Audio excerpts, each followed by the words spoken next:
Hello students, let us discuss bond parameters in the chapter Chemical Bonding and Molecular Structure. Covalent bonds are characterized by certain parameters such as bond length, bond angle, bond order, bond enthalpy. These are called as bond parameters. Let us discuss these parameters in detail. First, let us talk about bond length. Bond length is defined as the average distance between the center of the nuclei of two bonded atoms in a molecule. As here, the two atoms are bonded. So, the distance from the center of the nuclei of two atoms which are bonded is measured. That is nothing but the bond length. That is the length of the bond. Here, R1 is the radius of this atom and R2 is the radius of this atom which is bonded. So, what will be the bond length here? That is total bond length will be equal to R1 plus R2. How we measure bond length? Because even though atom is very extremely small in size, so it is quite difficult to measure the bond length. It is measured by spectroscopic method, X-ray diffraction method, and by electron diffraction techniques. As we have discussed about the different type of radius, in which we have discussed the covalent radius, and one more radius we need to discuss here, that is van der Waals radius. Van der Waals radius is half of the distance between the two similar atoms in a separate molecules in a solid.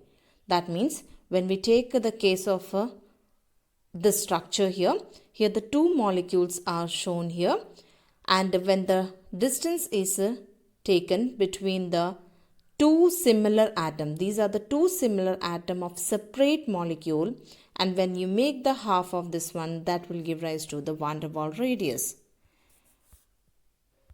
When we compare the values of bond length between the some type of bond like OH bond, the value is 96 pm because it is extremely small length, so we'll measure in picometers. Here the CH bond length is given 107. Like this, the different bond type and its bond length is given in your textbook. Even the bond length in some common molecules is also shown in this table. You can find out the bond length for the different molecule which is given here. This is the table which is shared in your textbook. Let us talk about the next bond parameter, that is bond angle. Bond angle, it is the average angle between the orbitals containing bonding electron pairs around the central atom in a molecule. In simple words, we can say that it is a bond angle is the angle between the two bonds. The case of water here, this angle is called as a bond angle. Bond angle is measured in degrees. That is, for the case of water molecule, its angle, that is a bond angle, is equal to 104.45 degree. So this is the angle between the two bonds here. So in simple way, we can say that bond angle is the angle between the two bonds in a molecule. So here the case of water, the bond angle is 104.45 degrees. How this value comes, that we'll be discussing later on. So the bond angle is measured in degrees.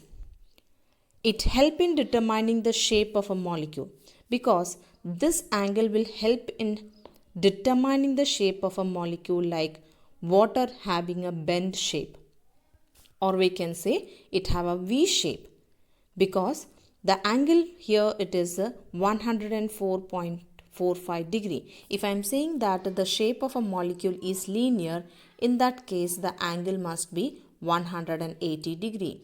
So we can say that in water molecule the angle is not 180, it is 104.45 degree. So it shows that the shape of the water molecule is bent shape.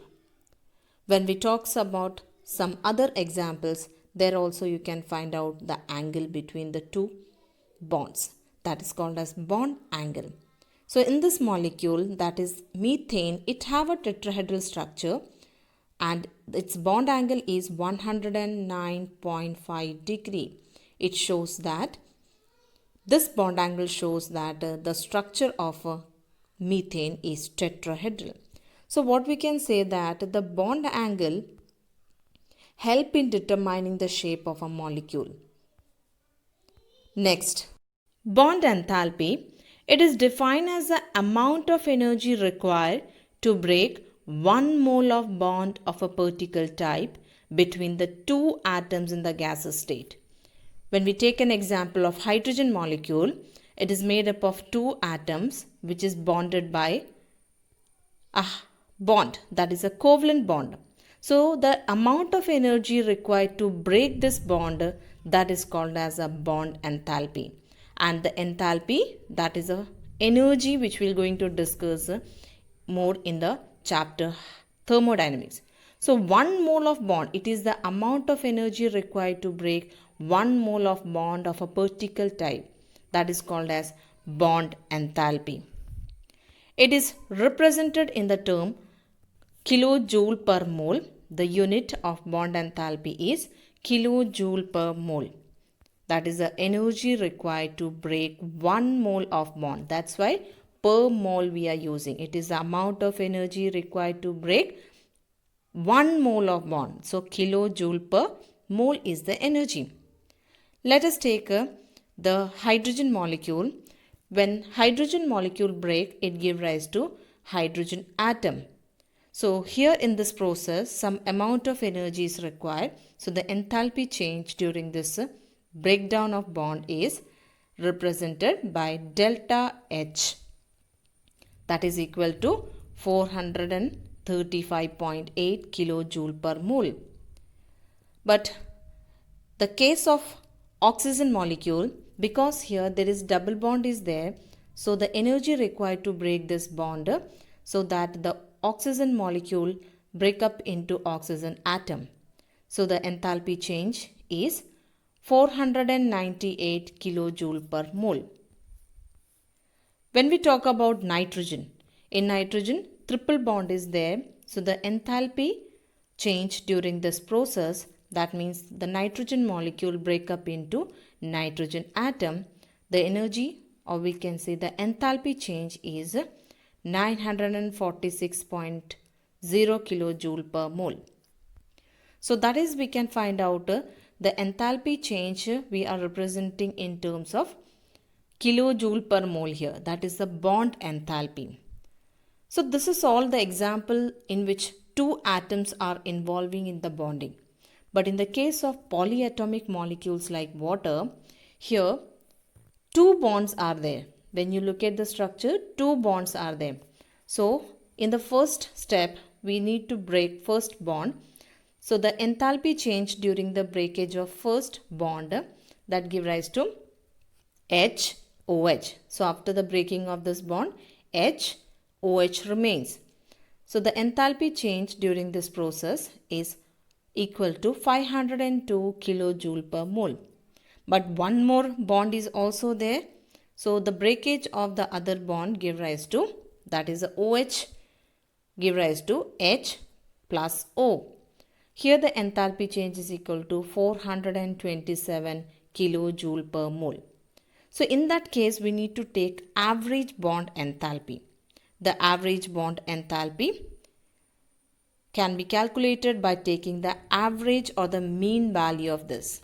That is 502 plus 427 divided by 2, that give rise to 464.5 kilojoule per mole. So in the case of polyatomic molecule, average or the mean bond enthalpy is taken. Let us talk about bond order. Bond order can be defined as, in the Lewis description of covalent bond, the bond order is given by the number of bonds between the two atoms in a molecule. In short, we can say that bond order is the number of bonds between the two atoms in a molecule. When we take about the case of hydrogen molecule, here how many number of bonds are there between these? A single bond is there. So its bond order is 1. In the case of oxygen molecule, there are 2 bonds between the oxygen atom in the oxygen molecule. So its bond order is 2.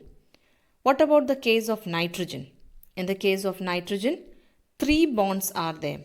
So that is a triple bond. Triple covalent bond is there in between the 2 nitrogen atom.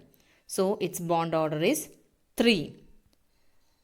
So what we can say that the bond order is nothing but the number of bond present between the 2 atoms in a molecule. For isoelectronic molecules and ions have identical bond orders. For example, F2 and O2 2- have same bond order, that is equal to 1.